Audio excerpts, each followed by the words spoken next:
One day there was a video game called Star Fox, and it fell in love with a video game named King's Field, and together they made Starfield. Welcome to Triple Click, where we bring the games to you. Today we are opening up the mailbag and taking your questions on all sorts of things, from playing games with your children to the Switch 2 launch lineup. I'm Jason Schreier. I'm Kirk Hamilton. I'm Maddy Myers.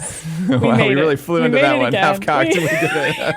We barely made it into the intro this week. That was exciting. Jason keeping me on my toes. Before we started recording, Kirk had told us that he's having an out-of-body experience. So just so you guys know. And Jason and I were scared and worried while we were saying our names. If you felt like we were worried about him, we were. It was a very brief out-of-body experience. Okay, Kirk is pulling a Mitch McConnell. I'm back. Up. Yep, I'm back in my body McConnell, now. A glitch McConnell, yes. Here we are. Yes. Topical references. Welcome back to another episode. Maddy is married. Hey. Maddy, this is Maddy's post-marriage. Hey, I'm actually married Maddy now. Myers. Maddy, you had a very Maddy fun Myers. Triple M, as we call her. 2 rings on this Maddy, finger. at your wedding, it was so...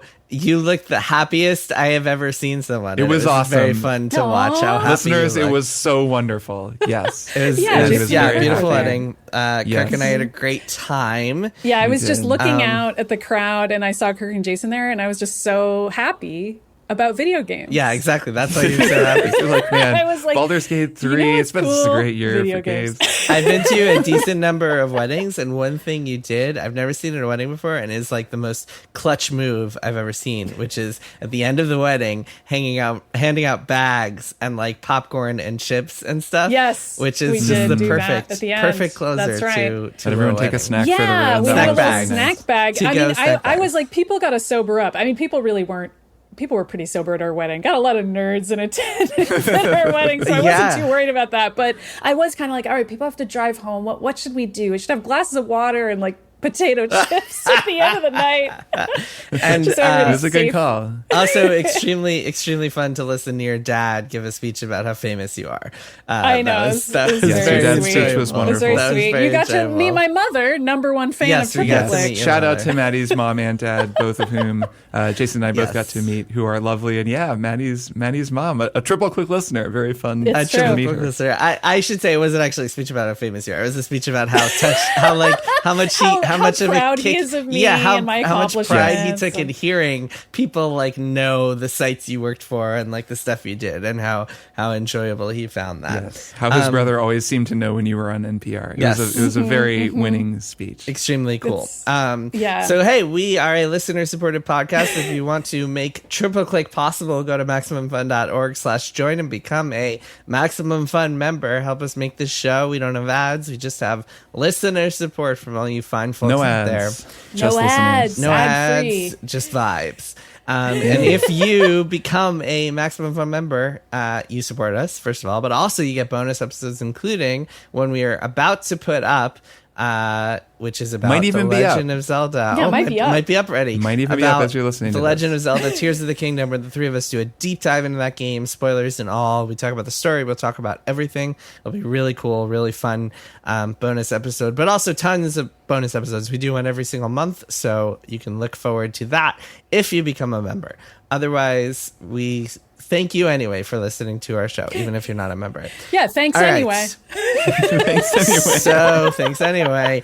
My daughter has started saying no thank you to everything. Like anytime you great. say like she doesn't Yep. want to do something, Important she'll say no thank phase. you. And so it'll be Yes. like, hey, are you ready for bed? Are you ready to go to are you ready to go to have dinner? No thank you. No, thank you. No, I that's love good, when actually. kids do that about something they just said they did want, and you can tell they're just exercising the power of choice in that moment. Like they're like reaching for something, and you're like, "Oh, do you want that?" And they're like, "No, No. actually, I don't. No. I didn't want that." You're like, you sure you don't No. want this cookie? Yeah, it's They're like I just saw "No." you saying you wanted this.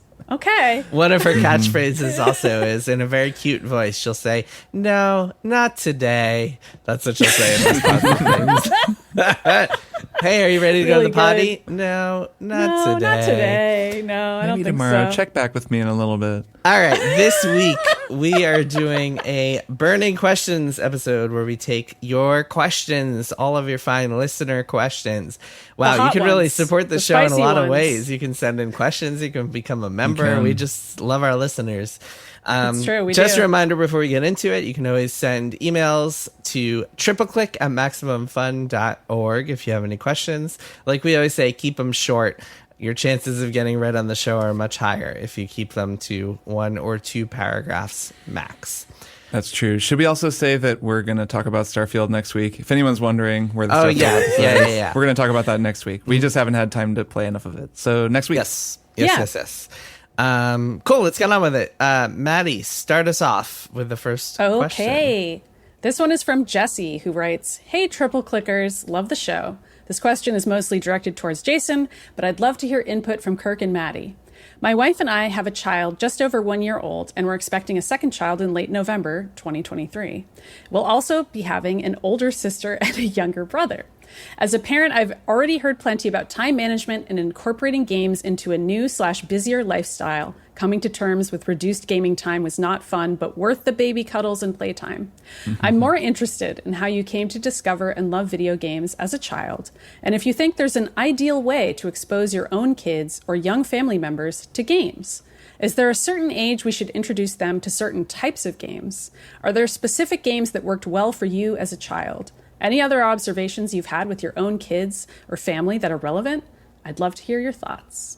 So it's interesting, right, even Jason. though this question, even though Jesse says this question is mostly directed towards Jason, my oldest is just about to turn 4 in a couple of weeks, and she is not old enough really to appreciate games. And in fact, if any of the 3 of us can answer this question best, it's probably Kirk, whose nieces are much older. Oh yeah, they're older. Like older That's true. and they actually play games. But one thing I will say, just to offer my own answer, is that I have played a little bit of Super Mario World with my daughter. She only likes to hold one of the 2 Switch controllers. She refuses to hold both of them. And then I've showed her the trailer for Super Mario. Not today. I've showed her the trailer for Super Mario Bros. Wonder, the new one that's coming out, and she enjoyed that. She was very excited about Elephant Mario. Yeah, the elephant. So that'll be my first attempt to really getting her into the swing of a game, is that one. But Kirk, you know the most about this. You've seen it firsthand. Yes, you've I seen have. a child playing a game recently. I have. Yeah, my nieces are 12 and 9, going on 13 and 10, coming right up here on those birthdays. And yeah, they're very into video games. I think partly due to my influence. They have a Switch, and I would come down and visit, and they would love, just touring all of the games that I had on Switch, since I had basically every game.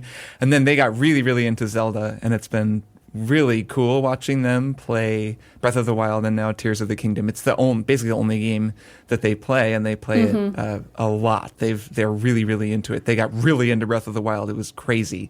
When I went down and visited, they had done everything. I think I talked about this some on the show. I think but you did. Was this when it came out? So they were what ages were they when they got into? This was probably a year ago, so it was pretty recently.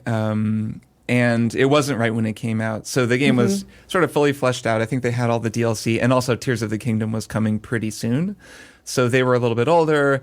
There's also there was a huge wealth of information online, and they're really into going onto YouTube and just looking up how to do stuff. They have no qualms about that. They explore the game, but they're just totally happy with just watching a guide for how to do this, how to find that. Here's the secret. So when I looked at their save game, I don't think they'd finished the game, but they had done so much stuff that I hadn't done. All of that monster stuff that was DLC, where you get the monster hats by getting monster parts. They just are willing to explore and play games in that kind of childlike way, and that game really rewards that type of open-minded exploration, so they're really into it. It's funny, I think back on my own childhood as well, related to watching them play, and a lot of my experience playing games as a kid was wanting to play games and encountering limits that had been imposed by my parents, which is also something that my nieces run into. My sister definitely limits the amount that they're able to play, and they're constantly trying to play more because they love the game. It's really, really fun. And it's also addictive in that way that games are. And so they just they'll play it. If you just leave them to their own devices. They'll just, well, so to speak, they'll just grab their device and they'll start playing Zelda. They came and stayed with us for a week over the summer. And I mean, I think they didn't bring their Switch, but if they had, they would have just played the entire time. They would have just played it 24 hours a day. Yeah. And I get it. It's really fun. But there is this kind of constant push-pull with boundaries. And I remember that from being a kid, like waking up super early in the morning so I could sneak out and play Doom on my dad's work laptop and then delete it off the hard drive so that he didn't even know I'd done it this before iconic school. Kirk story. Yes, I've told that story many times I on love the show. it. Yeah, It's or good. I would go to I would be so excited to go to my grandparents' house for the weekend because I could just play games all day and no one was there to stop me. Yeah. Right. Yeah. So I don't know. That's my main thought about introducing kids to games, I guess. Well, I guess my big question for you is, do you remember like what age your nieces started getting into games, or like how they first started getting into which ones they started getting into? They're about 3 years apart, and I think it helped that Clara, my older niece, she started probably when she was around 9 or 10, and so she can kind of help onboard Zoe, my younger niece. Okay. And she's just like a little more, mechanically capable and could play games in a more complex way. So they play them together. They have separate saves, but they play them together. They played a lot of Animal Crossing 2 during the pandemic, and that's a much more mechanically forgiving game because there's not really combat the way that there is in Zelda. But they play very differently. They sort of just have they're very different people, like fascinatingly different really to me, just as their uncle, like how different they are. And that expresses itself in the way that they play. But I do think that it was helpful since there were two, and Jesse, you mentioned that you're going to have, an older and a younger kid. I think that that'll be cool, like as the older one gets more into games and kind of reaches that age, which I'm guessing is probably around there. I'm sure it's different for everyone, but like 8, 9. And then the younger sibling will kind of have someone to follow and watch and learn from, and then they'll probably start playing games a little bit earlier than they would have otherwise. And as a second child, that's definitely the case for everything, right? As you just start doing everything a little bit earlier than your older sibling did. Yep, that was my experience growing up. My sister's 2.5 years older than I am, and we both had Game Boys, and so we could share a lot of the same game cartridges, and she was always better at every game than I was, in part because she's a couple years older than I was. Yeah. And so having that younger kid experience of somebody else in your house who's beaten the game and can kind of help you figure it out when you're stuck, but also be the challenge, because I'm so competitive and always wanted to be better and would always want to be like faster at Mario or whatever it was, just to be able to catch up. That feeling of having a sibling who's playing games, I think really empowers like a younger kid to be interested in it, and it's fun. Maddy, did you and your sister ever play Game Boy via was it called the System Link cable? Yep. The cable that let you do PvP, we didn't Tetris really against one another. Or we trade didn't Pokemon. really play that much. Yeah, so I got really into Pokemon, but by the time Pokemon was out, Mink wasn't really playing that many games anymore. Like, she really fell off, and I kept playing for ever. And I was I was just bringing my Link cable to other people's houses by that point. I mean, that was middle school era, so it was I had other people in my life who played games by then, as opposed to elementary school, where Mink was one of the main people I knew. My sister was one of the main people I knew who played games, and I just didn't have that many friends as a little kid. Yeah, Kirk, it's so funny. You would have missed out on this because you're a few years older than me and Maddy. You would have missed out on the Pokemon middle school. Yeah, I totally missed Pokemon. That's like one of the big important. generational differences. It's very being interesting. like 6, 7 yeah, years ago. well, part of the appeal of that game was like talking about it with all your friends and collecting them and training them and stuff. And the urban legends, Mew under the truck, etc. That was good stuff. But yeah, I mean, Maddy, do you have any thoughts on this before we move on about like when, based on your niece or based on your own experiences, like when to get a kid into games or what kinds of games to get them into? I mean, I think it depends on the kid. Like, my niece is about 6 months older than Jason's kid, and she already really likes playing games, but she is super into blocks, mechanical stuff. I feel like she just kind of has a puzzle-minded brain, and so she automatically is like, yeah, I want to watch my dad play games and then sit on his lap and move the character around. And like, you can already tell she's like understanding that, and she's gonna get better as she goes along, and her parents are willing to let her do that, and so were mine. I mean, that's the other piece of it, is that like there's so much more conversation now about the idea of screen time, which didn't really exist when I was a kid. My parents really limited TV as everyone may remember from my diatribes about not being allowed to watch television growing up, but I was allowed to have access to the shared computer and play computer games, and I had a Game Boy, and like that didn't really count for whatever reason in my family as screen time. So that was kind of how I got around that. Like I was playing games very young. Like I don't even remember when I got my Game Boy, but real young. So probably 4. I don't know. Yeah. One other thing that we should probably at least mention is something that I'm at least aware of with a lot of Clara's friends. So that's my older niece. And also another friend of mine who has a daughter around her age is Roblox, which is something that I'm not super read in on and aware of. And I know Roblox is basically a platform and it can be anything. But Roblox is extremely popular and just a different sort of thing than what we're talking about. Like I'm talking about them playing Zelda, right, on a Nintendo. Yeah. But I think games. that a lot of kids, it's like Roblox all the time. And that is video games to them. So it's worth at least mentioning that. As like a social space. Like a lot of kids just treat Roblox these days the way we treated AOL Instant Messenger, where like I'll overhear kids being like, what's your Roblox handle? And like that's the way that they communicate with each other, which is, I remember that being how I communicated with kids about DMing on AIM and stuff. And it's like, it's also a platform for games, but it's like a social platform too. And like those barriers breaking down around screen time is just something that the three of us didn't experience growing up, but that parents today have to be like, screen time means all forms of entertainment ever, and I have to figure out which ones my kid is actually doing and whether I'm okay with that.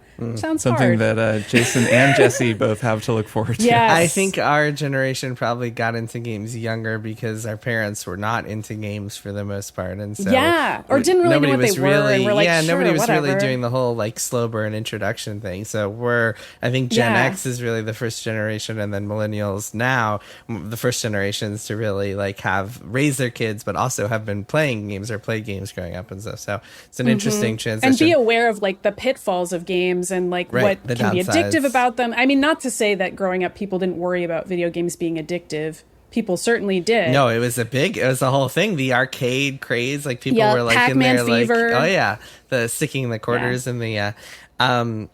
Let's move on. But yeah, this is something I'm sure I will be talking about quite a bit in the coming years as my oldest gets older. Kirk, why don't you read this next question from Carl? Okay, this comes from Carl. Carl writes, prompted by some of your other listeners, I've recently started to listen to old episodes of Kotaku Split Screen, which is wild, by the way.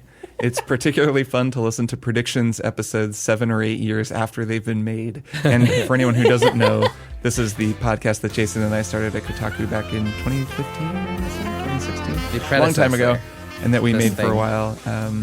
Without Maddy, which Carl and notes. Then I joined it at some point. That's true. 2017, I think. Yes, a little bit before we sort of eventually became this show. So Carl writes, besides the obvious Maddy-shaped hole in the first half of the back catalog, I really enjoyed listening to it. In episode 63, Kirk said that wandering around the apartment blocks of Deus Ex Mankind Divided, reading people's emails, and snooping through personal possessions was so fun that it could be its own game. I've been having fun with an early access game called Shadows of Doubt, an immersive sim where you play a detective and you essentially do exactly that to solve randomized crimes in a small city, which is not unlike Mankind Divided's Prague. So this got me thinking, what are some of your favorite minor mechanics in a game that you think could be expanded into a full game on its own? Something like Prey or Dishonored 2 have plenty of these that come to mind for me, but is there anything that jumps out for the three of you? Shadows of Doubt, by the way, is something I've had my eye on, but I'm waiting for it to be in actual release and not early access. But that game I have it looks really installed. interesting. I just haven't had a chance to play it. It does look very cool. Mm-hmm. So mechanics that could be games. Yeah, I really have Tears of the Kingdom in the brain right now because we're about to talk about it and I've just been thinking about it. And that so much feels like a game with a ton of other games inside of it that I can just do for hours and hours and hours. Like I have been unlocking all of the light routes in the depths, which is just a game in and of itself. Like, yes, over the course of unlocking all the light routes, you're defeating enemies, you're exploring, you're discovering things about the depths and so on, like story related things, but mostly just the experience of seeing a light really far away in the extreme darkness and then being like, okay, what does the landscape here look like? Okay, I need to shoot some lights towards it. and then finally get there, that is so pleasurable to me. I probably it's the Metroid fan in me that loves that sense of exploration and being like, oh, what's around the next corner? Oh, it's all pitch dark here. I have to scout my plans. Oh, I'm going to wear my mountain climbing gear for this section, and then I'm going to change into my miner's gear for this part because it's too dark. I don't know. I freaking love that. Like, I feel like I could just do that for the rest of my life, probably. Nice. And be happy with it. That is the sign of a good sort of maximalist game, I guess, or AAA game, where there are so many different things that you're doing, each of which could be its their own game. Yeah. You know, a game I just started playing that this question makes me think of is Dave the Diver. Have either of you played Dave the Diver? This game I haven't, but I have read about it a lot. I have many obsessed coworkers. It's really cool. And it feels almost like, well, it's kind of the opposite of Carl's question in that it starts out as this sort of fishing roguelike thing where you're going catching fish, taking them back, but then you have to like help make them into sushi at a sushi restaurant, and then there's a whole sushi sort of you have to work at the restaurant mini game, but then it just keeps getting more complicated and it adds photography. And then I went and watched the trailer for the game just on the Steam page, and it's the craziest trailer for a game I've ever seen because it starts out and it looks like the game that I'm currently playing, and then it just goes totally buck wild in 100 directions, and there's like guys with machine guns coming in and like totally crazy like cinematics happening. I'm like, what in the world? So it's almost the opposite of this, but it makes me think of it, and I want to shout it out because I'm sure I'll talk about it more on the show as I play more. But it is kind of like someone took a bunch of those kinds of little things, those very satisfying mini games, you know, filling up someone's cup with green tea to just the right amount, like a kind of bartender game, and then just put them all together. And almost the joke of the game is that, you know, it is so many of those things all jammed into one. A couple of things that come to mind, though, is the first act of Inscription, which then did become its own kind of standalone thing, because that game really kind of lost me a little bit, or it lost steam for me a little bit when it changed. But the first act, where you're just playing this kind of deck building roguelike, was just really good. It was just like a really good deck building roguelike that I got really into. And that mechanic stayed throughout the rest of the game, but it became more elaborate as the game kind of folds in on itself and becomes this increasingly elaborate experience. But really, they could have just made a game out of that initial act and had it just be a straight up game, and it would have been great, as evidenced by the fact that they actually did that. I was waiting for you to continue since you said a couple of things come to mind, but okay. They do. I figured I'd leave some space for you. My answer, since you stuck in a one more thing in addition to your answer there. Right. And Kirk with his two one more things. I'm being tricky this week. Yeah, my answer is Final Fantasy mini games like Triple Triad or like Blitzball. Those could usually make it. Blitzball's a controversial example. I feel like people either love or hate it. Yeah, but if you kind of stripped it out of the game and made it into something, you could polish some of the rough edges and like add some more mechanics. With Blitzball, like I think people hate it because it seems like a sports game, but it doesn't actually play like a sports game. Yeah. Well, it's not that it's not very good. It's just I always liked Lucio Ball in Overwatch, which kind of is a version of Blitzball. I mean, it's way easier. It's kind of like Rocket League, but everybody plays as Lucio instead of as trucks. Well, so the actual Blitzball is more like a card game than anything. It just looks like a sports game, but like it looks like soccer, but it's not. It's like numbers and stats and stuff. It's like a little RPG thing. But it's been years, but I remember being baffled by it. It is a baffling experience. Those sorts of mini games, a lot of times, the best of those really can qualify as this. The other thing that I was going to say was the Mass Effect 2 Probe. Yes. Planet probing game. We've talked about that before and how satisfying and how it feels. It's weirdly satisfying. It really just comes down to this way the controller vibrates when you press the trigger to fire the thing, and the sort of arc of the probe as it lands. And I feel like someone made a standalone game that was just that, but I can't find it. I just did a cursory Google while we were talking. Yeah, I'm not sure about that. I did download an indie game that was just a series of lock-picking mini games, and that would be great. Because those old Bethesda lock-picking games totally come to mind. It had a lot. It had the Mass Effect like code-breaking ones in it, and a bunch of other ones. And I really thought I was going to love it, but then after a couple, I felt like I was like eating too big a bag of chips or something. Like it was like too much of a good thing. It's weird how that works, where it's like a mini game that's so satisfying when it's in a larger experience. When it's on its own, suddenly you're like, do I even like that? Like, what am I It's doing? all side dish. It is like a bag of chips with no sandwich. Well, exactly. that Fallout hacking game is basically Wordle, right? Like Wordle is essentially, or Mastermind, really. You take Mastermind or you take the Fallout hacking minigame and you turn it into Wordle. Is that where you're like making words out of the... Well, you're I guessing hate that words, hacking and it game. tells I you. hate it. Anyway, let's move on. Okay, next Mini games question. episode when? Let's Mini do games that at are some point. bad and that we're Bad mad about. mini games. Next question is from Max. Max says, "Hi, I just recently started listening and have fallen in love with the podcast. Thank you, Max. If we assume that a Nintendo console is imminent to be announced this year or next year, I don't know what games will be included. After Tears of the Kingdom, after Pikmin 4, it's unclear what major releases are left for the Switch.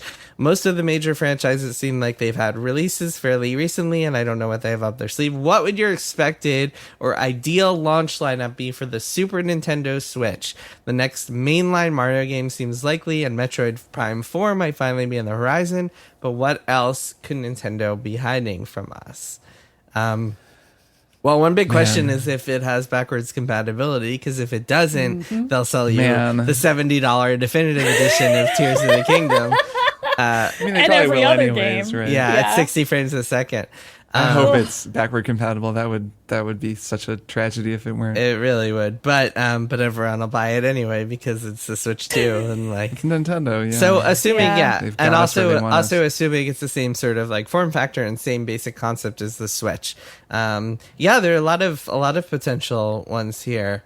Just a full Metroid lineup because, it's so popular and everybody knows that. So it's probably just like 16 Metroid games. in Well, the it does launch, seem and- like Metroid Prime 4, like the timing does work for Metroid Prime 4 to Yeah. be that kind of cross-gen like launch on the Switch does, 2. but I'm kind of joking around here because I don't know that Metroid Prime 4 is enough to carry the launch of a new console. Like typically it wouldn't be. You'd need a Mario or a Zelda. Well, right, and so like obviously they just had a Zelda, but the 3D Yep. Mario, I don't know anything. Yeah, we but haven't doesn't had a that seem 3D like Mario we in could a have one of those long time. at Yeah. some point here? I'm Or shocked like that another Super Mario Mario Kart. Odyssey never got DLC. That game is so ripe for it. Like you could Yeah. have I know. a whole planet, a whole new. Yeah, why not? I guess it didn't, right? Because there is some kind of post-game stuff. There was but like it's a not really- Luigi thing they added, but Luigi it was thing, okay. nothing. It wasn't like a real It concept. was nothing.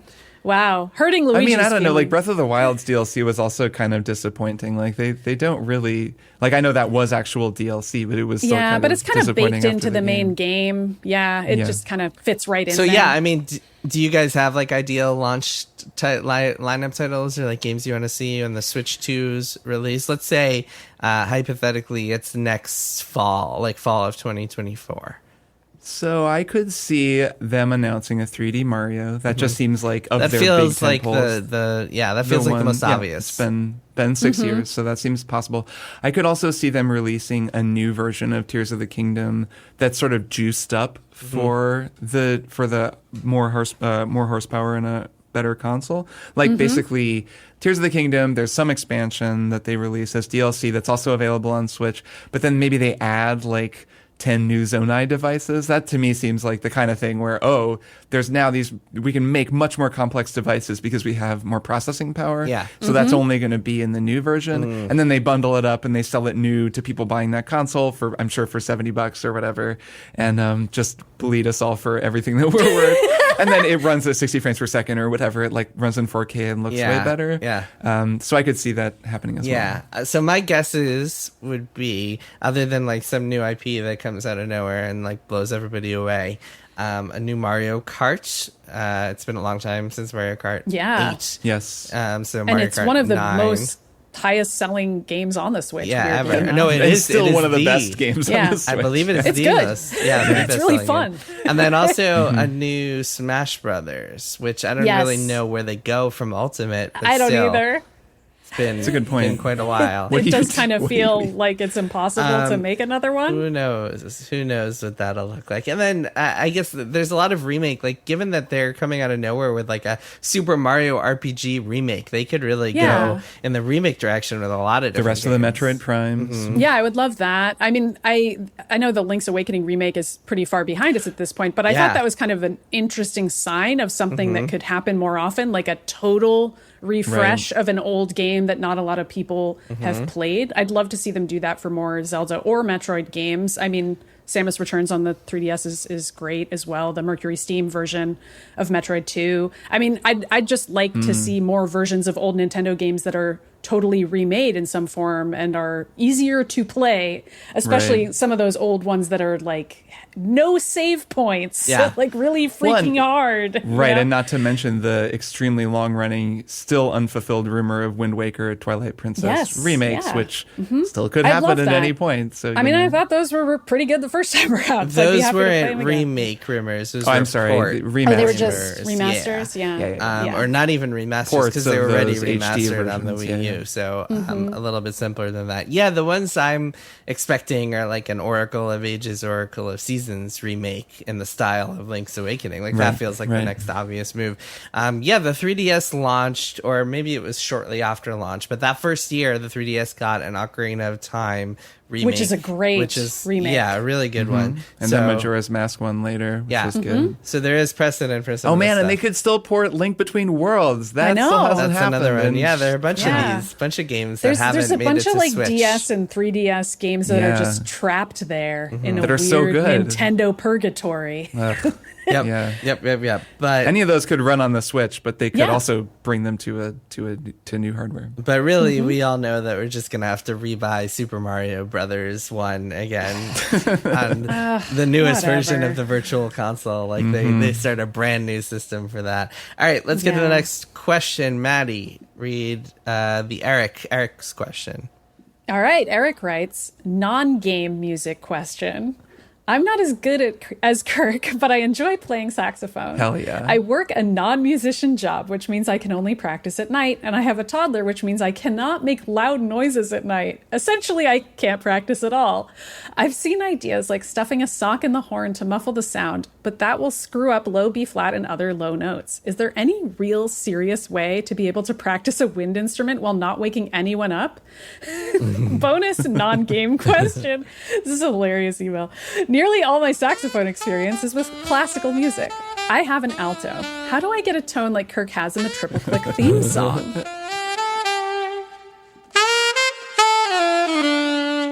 My tone is not nearly as colorful, more muted. I assume this jazzy tone is a combination of mouthpiece, reed, embouchure, and practice. I don't know, Kirk. You tell me how to pronounce that sax word. Well, welcome to Strong Songs, a podcast about music. I'm your host, Kirk Hamilton, and we're briefly here to talk about saxophone. We slipped in a Strong Songs question this week. This is good. I can give a very quick answer to this lovely question, Eric. I would say, no, there's not really a great way to practice saxophone quietly, which is a bummer. I've always been jealous of brass players who have a thing called silent brass. Since there's only the one hole on a trumpet, you can put this thing that's like a mute in that then goes to headphones and you can hear yourself. It's so cool. And you can't really do that with saxophone because saxophone has a lot of holes. And they make these like bags, these things you put over the horn that's supposed to mute it. I've never really tried one. It just seems very weird to me. But you can kind of try those. What I would recommend is actually trying a wind synth. I don't know what your budget is like, but I've got what I play is a Roland Aerophone, and it's basically an electric saxophone. Somebody recently beat Elden Ring, a no-hit run, playing the Roland Aerophone, the AE10, which is the one I used to play. I got an AE30 now. Wow. But it is basically, it has fingers, you finger it like a saxophone, it has little keys. They're kind of buttons, and then you blow into it, and it has all these different sounds. It can do a million different tones. It's super, super fun. It can be a MIDI controller. It's incredible. If you can play saxophone, you can do so much cool stuff with it. And it's not the same for like developing your tone because it doesn't require you to like make the reed vibrate, but it is good for just practicing scales and keeping your fingers loose. So that's an option for playing, and it's totally silent. You can just play with headphones. So I play an Aerophone and I like it, but there's a bunch of different companies that make them. And then as for saxophone tone, yeah, I mean, it's just, you got to play with a different setup. It's something I've been thinking about with Tears of the Kingdom, actually. Yeah, there is a good sax game. Great sax game. There's an alto saxophonist. I think it's just one sax player. There might be a sax section on some stuff, but it might be one person overdubbed. But there's an alto sax that has that very kind of classical, more muted tone. And it's not how I sound. It's not how I play the saxophone because I learned jazz. And it really is about the mouthpiece that you're using in the reed. And I'll just say, Eric, I play an Auto Link 7 hard rubber mouthpiece.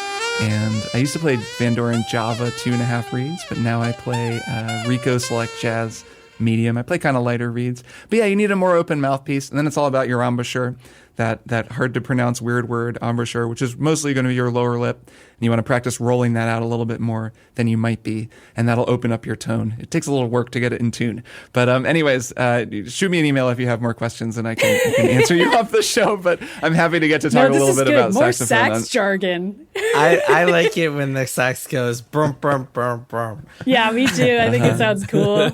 Nice. I probably record some saxophone that'll be playing behind us right now. So just demonstrating my mouthpiece. Very cool. We're hanging out in a jazz lounge. Kirk, what's the next question? This comes from Paul. Paul writes, "Hi, gang. I absolutely love cool cities in video games. They offer so many things to explore and people to meet. A well-designed city feels lively, while badly designed video game cities feel like a computer program.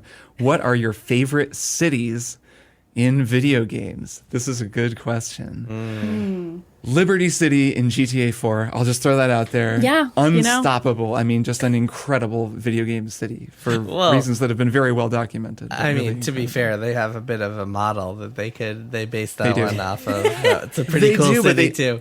But there are how many versions of New York are there in video games, and yet there's still only one that feels like Liberty City. That's true. Mm-hmm. It's something in the design of that game that I've always loved is that I'm not sure if this is 100% true, but there are almost no dead-end alleyways.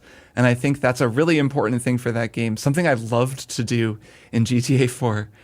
Man, this was a real moment in time for me. So bring the camera all the way in on Nico's shoulder so you don't have a great field of view. And then you just shoot at a cop so you get 1 star, and then just start running. And then run from the police while they chase you and see if you can get away. And because of the design of the city, you almost never get cornered. And so if you can just keep on your feet and keep thinking, it makes you feel like you're being chased through the city, and it's really thrilling.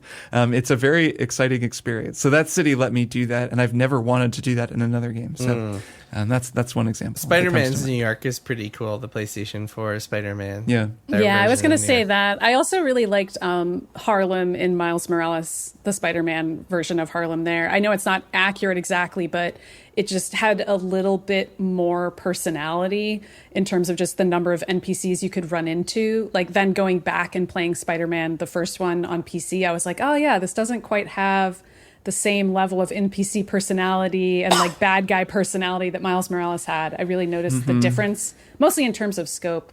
The other example I was going to give is Revachol in Disco Elysium, which, again, I mean, it's almost entirely narrative based in terms of what I like about that city, as opposed to the placement of the buildings or anything like that. It's just the fact that it feels like a place where people live. You can just run into so many people who feel like they straddle a lot of different class and identities, and just the way that a city feels, where you're a whole bunch of different kinds of people live here. I mean, that's what's great about living in a city in real life. And Disco Elysium really mimicked that. You can just get into random arguments with people, and street toughs will pick on you and make fun of your outfit. It just, I don't know, it feels like a city. There's just something about it. It feels like a couple of blocks of a city, which is an interesting approach to that too. And it tells the story of the city. You learn of this sort of failed revolution and the siege that happened in the harbor. And there are these buildings that were destroyed and rebuilt. And you can kind of find a building, and it's explained to you as you look at it, the different layers of the building that you're seeing, which is something I actually remember Cliff Bleszinski talking about this when he was talking about Gears of War. But in regards to the world building of that series and how he approached it, that so many video game cities look brand new, and that you don't really get a sense walking through a lot of them. And this was back in 2006, 2005. So he was talking about much older games, but you don't get a sense of the actual history of a city the way that you do when you go through a real city. There's all kinds of historical monuments and placards being like, this building was originally used for, this totally other thing. And like, whatever was some part of the immigration process into New York, and people stayed here when they first came. And then there's photos and stuff. And you look at it. I found this a lot actually in Australia. Australia is very tuned into their history. And in a lot of places, maybe it's that we were in more like touristy places too, but there's just a lot of really cool history. And that's such a part of a city that a good video game city tends to feel like it has an actual history. It's cool when it's something like Disco Elysium, where it's a fictional history. It's not based on somewhere in the real world.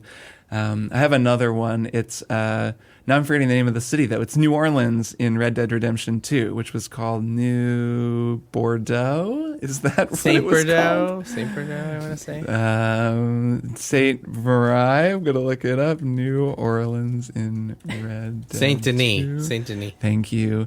It's called Saint Denis, and it serves a different narrative function in addition to being just incredibly beautiful looking and well realized, like everything in that game.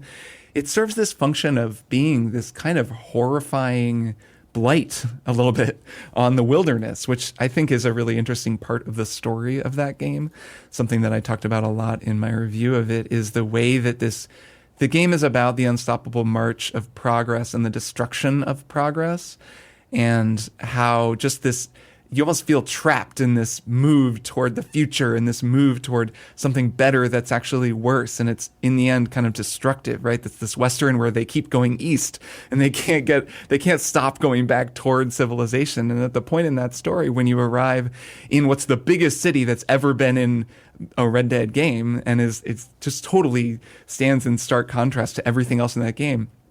It's horrifying that the scene where you first see the city, it's all just like factories, and it's Arthur and Dutch is just like, man, well, there it is, progress. Like, it's clearly shown to be a bad thing. Like, it's just this ugly, polluting factory city. And then when you go explore it, there's a lot of really cool stuff there. And civilization, it's neat, it's amazingly drawn, but I could never fully get away from that feeling being in it of like, this feels wrong. I've been out in the just woods. I've been sort of away from this whole thing, this whole like American project is in some way destructive. And I think that's like a really, really effective thing that game does.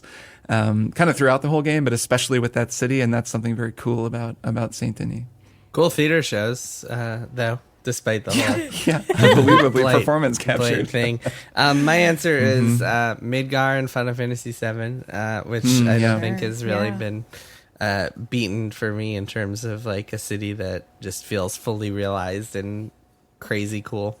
The concept of like this big pizza pie, as Barrett calls it, where like the haves live on top and the have-nots live on the bottom. It's pretty wild. Something I really liked about Remake was how they visualized it. It reminded me of the lower Hangshaw parts of Deus Ex Human Revolution, where you're in this lower city and you don't even see the sky because you're underneath this plate, which is a very time-tested cyberpunk idea and something that even exists in actual cities in the world. But like, I never really got a sense of that in FF7, the original, because you're always kind of looking down. You're looking you can't look up. And so you can imagine it eventually, but when you're actually below it looking up at the very beginning of FF7 Remake, I remember being like, oh my God, like this alone is revelatory, this perspective shift.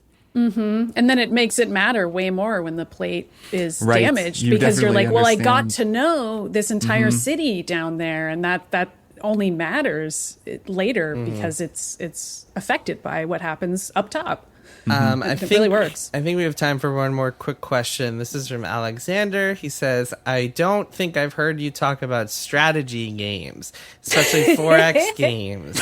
When was this email written? Well, this was written last year, but I wanted to focus on 4X games. He mentions real-time strategy games. So 4X games, we never really talk about games like Civilization and Paradox games and stuff. Have any of you played any of the strategy 4X games? Any favorites? Any thoughts? Because I'm actually a big fan of the Sid Meier type games. Oh, I yeah, played a lot of Alpha Centauri. I think we all like Civ. All big right? Civ fans. Yeah, it's been a while since the last Civ.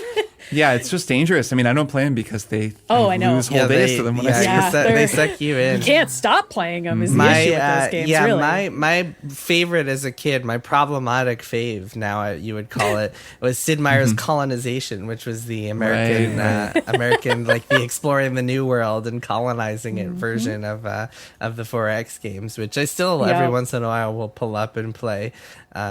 Still holds up. Still very buggy, but still fun to play. I always liked Civ 5. I think that was the one that I started to really that was one that sucked you in. Get into. That was I think same. I played 4, but I remember 5 being the one where I was like, my laptop's getting really hot and my hands are being injured by this experience, but I have to keep going. I can't stop playing this game. And all I had was a laptop. Yeah, I had a time. similar experience with 5. And I never really got into 6 for that reason because I was like, I can't. Yeah, it's I can't dangerous. Do this. Gotta be Dangerous. careful. Yeah. It'd be really fun to play Crusader Kings sometime. That would have been that'd be a good like bet pick for one of us to make all of us play Crusader Kings. I feel like none of us are super into it, but I think I would enjoy it if that's I why ever that's why I think it tried. would be fun. I think it'd be a little out of all of our comfort zones, but also it would lead to very interesting conversations, only because I've heard a lot of interesting conversations about that game. So I could see that being pretty cool. But even though I've never You really should make played it your bet pick then. That would be hilarious. I might for next year. But funny. I'd always lose, so then I'd be ensuring that we never play it. Okay, cool. Why don't we take a break? Thank you to everybody who wrote in. Once again, send your questions to tripleclick@maximumfun.org. Let's take a break, and we'll be back with one more thing.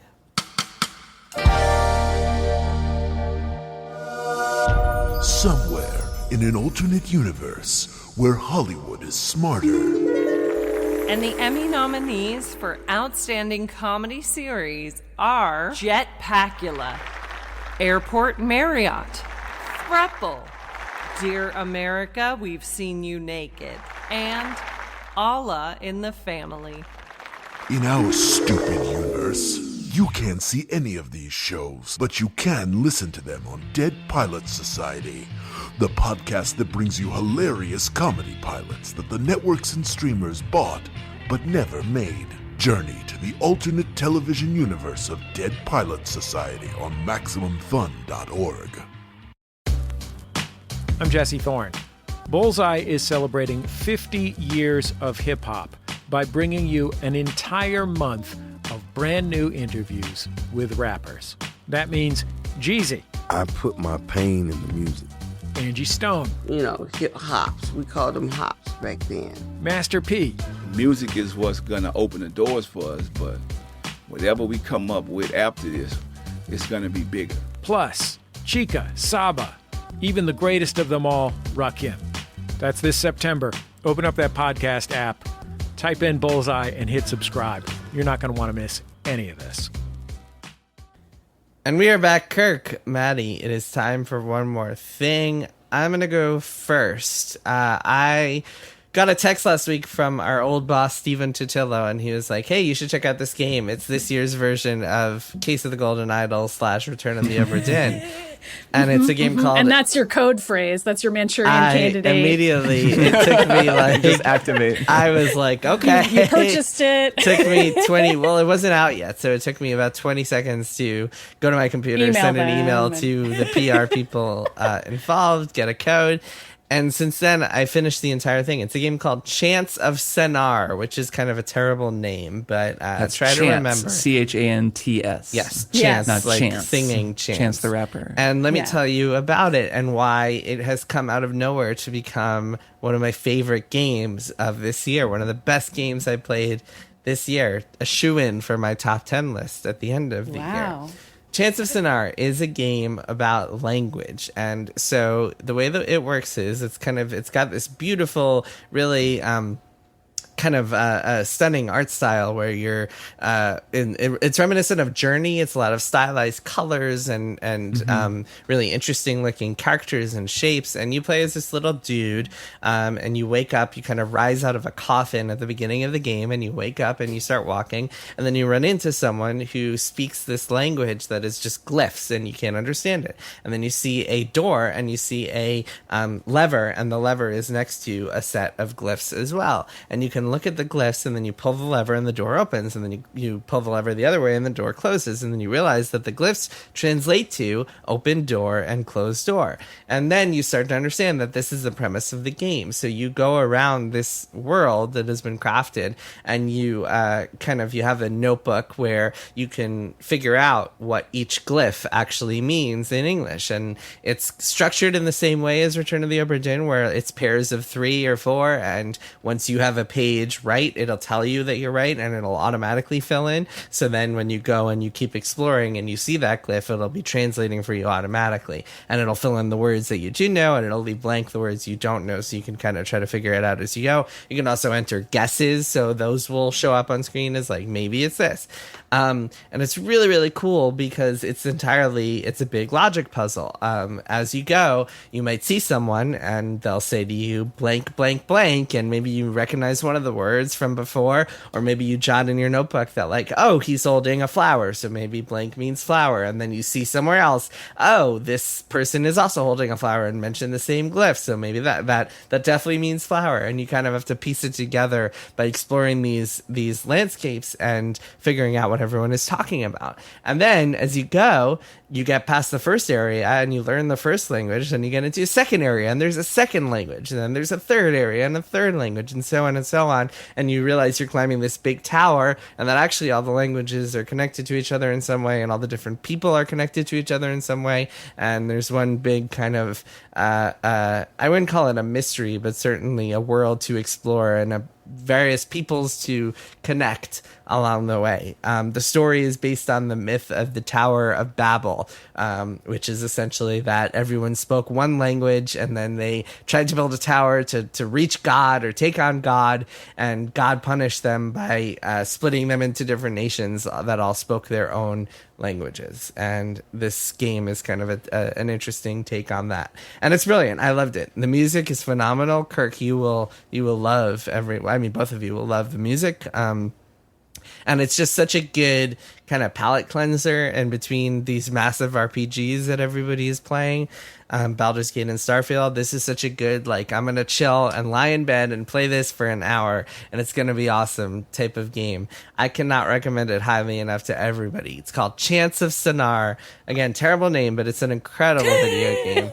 Really, just go check it out because it's really, really cool, and I think it'll be the surprise kind of gem of this year in the same way that, like, games like Obra Dinn and Outer Wilds and Baba Is You have kind of come out of nowhere to really surprise people over the past few years. So yeah, go check it out. I wish it had a better name so I could be really telling more people like, hey, go check out this catchy name, and they actually remember it instead of being like, what was it? Like songs of It's tough that bizarre... it's a homonym, Chants. Yeah, like, that alone it's just makes the title it's just hard. a bad name, and I think that might hurt it pretty badly, but still, go check it out. That game sounds cool. I want to play it. I'm also just Me pouring too. one out for all of the Tunic fans who are listening to you talk about that, being and not like, this sounds comparing like it to Tunic. Why didn't Tunic? these guys like Tunic? And Yeah, Tunic. remember the okay. combat? We all I really, struggled with it. we all kind of bounced off of that. I know. We don't have to relitigate Tunic. Yeah. I It had agreed some with good you. ideas, and I mean, Yes. But I know that was another game that introduced an interesting language and a lot of these kinds of If that concepts. game had no combat, I mean, this game has no combat. It has Yeah. a couple of stealth sections that might annoy people, but I actually thought they were pretty fun because they're less like random stealth sections and more like, okay, I have to figure out exactly how to do this. Yeah, it sounds really good. So my one more thing is a very cool archival project that I actually contributed to. I wouldn't say I worked on it, but I played a role in the creation of this. Promotional one more thing. So this is a bit of a promotional one more thing. You can just fast forward through this if you don't want to hear someone talk about something he was involved in. Well, we did just say we don't have ads, so Kirk, this is... That's true. I'm not being paid in any way, though I was paid to create something for this. So anyways, that's the making of Karateka, which just came out and is extremely cool. This is made by Digital Eclipse. One of the editorial, I think like the editorial director, someone doing editorial on this is Chris Kohler, our former colleague from Kotaku, who got in touch with me to make something for this as well. But this is made by Digital Eclipse, who do these kinds of archival documentary video game projects. The last thing they did before this was Atari 50, which was very similar and was a whole bunch of classic Atari games where you load the game up in Steam or wherever. I played this on Steam, and you get a menu that sort of has the game and then different versions of the game that you can play through, along with video clips and design documents and just this sort of whole history of the creation of the game. In this case, it's Jordan Mechner's 1984 game Karateka, which was his first game. This is a karate game where you're the karate master, the karateka, who has to go and save the girl from the bad guy. I mean, it is like it's a video game from the era. Exactly. It really established a lot of the sort of the rules of what a video game could even be. It was super groundbreaking, a game that I didn't know that much about before I began working on this project, and then learned a whole lot about in the process of making it. And one of the coolest things about it is that he worked very closely with his father, Francis Mechner, who is a fascinating dude, a really interesting guy who, among other things, composed the music for this game, and that's where I come in. So I recorded a sort of 20-minute Strong Songs Like music explanation that's included in this game. So if you play this game, if you have it, there's all kinds of archival footage, famous video game people talking about this game and its influence, and then there's just 20 minutes of me talking to you about the music theory and the sounds and the different motifs and how they work in the game. Cool.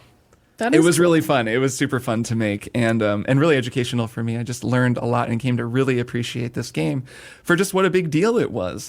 This isn't an era of games that I've traditionally paid that much attention to, but it's made me really just want to learn more about this stuff because it's so interesting and so approachable.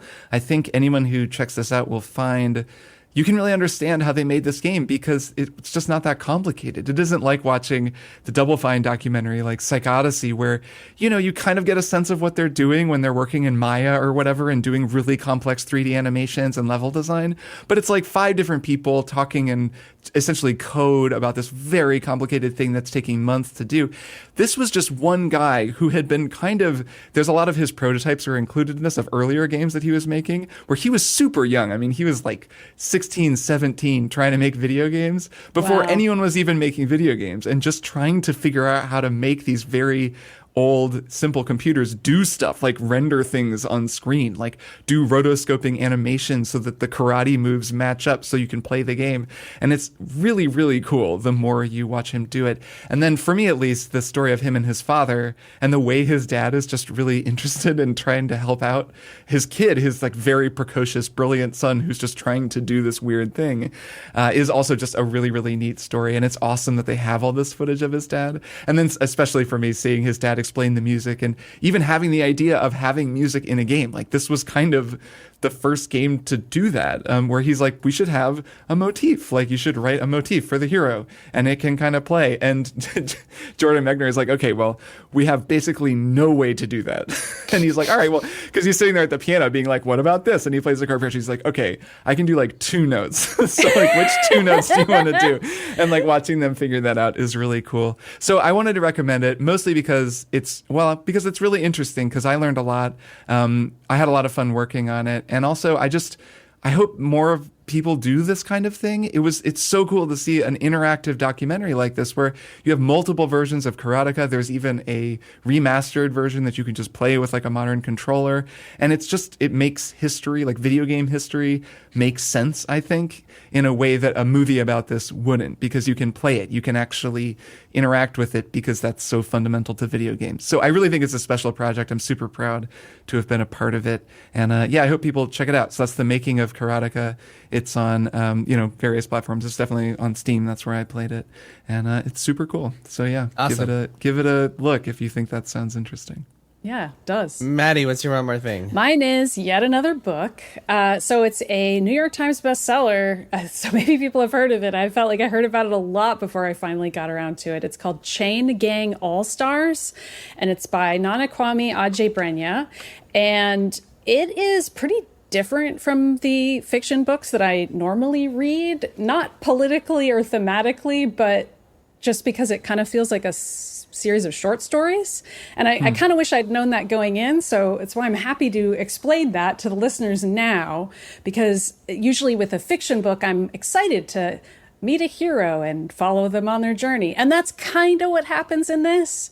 But mostly it's like this Hunger Games-esque super terrifying near future dystopic world about a series of prisoners who get to fight for their freedom, potentially. Although I have a feeling, I haven't finished this book yet, I have a feeling that no matter how many other prisoners you defeat in gladiatorial combat, you don't ever really get to be free, because that's usually how dystopic sci-fi prison gladiator stories go. You usually don't ever get to be free, but I haven't completed it yet. As they say, one way out. That's right. That is true. One way out. It's very much in theme with the sort of political sci-fi that I like to read, and so that's why I was so excited about it. But it does kind of have two main characters, two Black women who are very famous fighters and very well known and have a huge fandom. There's other fighters who have fandoms as well, because this show that all of these gladiators are competing on is televised, and it's controversial societally, but it's also very lucrative, of course, for private prisons. And since it's sort of a near future dystopia, it sort of just makes clear to you the extent to which, especially just the brutalization of Black lives in media is just normalized and profited upon. I mean, that's very much the message that the book is making. But the weird part about it is just the fact that it feels like a series of snapshots. I don't think that's a bad thing. It's just, it's very jarring. And I think that goes with the way that the book wants to operate. It's mega violent, like lots and lots of descriptions of just people getting killed within seconds because it's gladiator battles. So you'll get to know a character really well after a few paragraphs and know everything about their life, and then they'll die. And that can be kind of hard to read, but it is fascinating. Sure. And I get why people are super into the book, because it really just kind of smacks you in the face with how brutal it is and draws some pretty clear parallels between our prison system and just the idea of that being a televised event that people enjoy in that way. There's chapters about protesters who are against it and their experiences, and then chapters about like people in the audience who are like super fans, and it just jumps around a lot. And it's kind of an unusually structured book for that reason. But yeah, I recommend it if you like science fiction in that type. I wish it was a little more Hunger Gamesy, just because I would love it if I could follow one character more. The book is kind of that. Like it's a little bit of that. And maybe as I read more and more, it'll become more that. But I think it's more about the world itself. So if that sounds good to you, I do recommend it. It's very well written. It's beautifully written, and again, very violent. Yeah, it's called Chain great. Gang All-Stars. It is what it sounds like. It is Chain Gang All-Stars. And nice. Yeah, it's a book. Sounds so yeah, that's my thing. That sounds good. I'll check it out. Cool. Yeah, I recommend it. Awesome. That is it for this week's episode. Thanks again to everybody who wrote We did it again. And stay tuned for the Zelda episode. Or maybe it's already out and you can listen to it right now. Maybe you can just go listen. We don't know. Yeah. Maybe you That's already Tune in. listened. And Who knows what the future will hold? Who can really say? The only person who can say is Bing Kirk. That's true. Bing Kirk knows. Bing! Kirk here from the future, and I do know, in fact, I know that the Zelda Beanscast is out right now. So if you're a member, you can go listen to it in the bonus feed. And it was a whole lot of fun, so we hope you enjoy it. All right. Bing! Is the episode and you have to discover it through a series of puzzles? That's true. This episode is secretly a... Yeah, it's a secret that was with us all along, flying around. Wild stuff. All right. You should put that's an spoiler episode. beeps on everything that Maddy and I just said. Okay, All right, great. that is it for this Sure. week's episode. See you guys next week. Yep, see you next week. Bye. Triple Click is produced by Jason Schreier, Maddy Myers, and me, Kirk Hamilton. I edit and mix the show and also wrote our theme music. Our show art is by Tom DJ. Some of the games and products we talked about on this episode may have been sent to us for free for review consideration. You can find a link to our ethics policy in the show notes. Triple Click is a proud member of the Maximum Fun Podcast Network, and if you like our show, we hope you'll consider supporting us by becoming a member at MaximumFun.org/join. Find us on Twitter at TripleClickPod, send email to tripleclick@MaximumFun.org, and find a link to our Discord in the show notes. Thanks for listening. See you next time.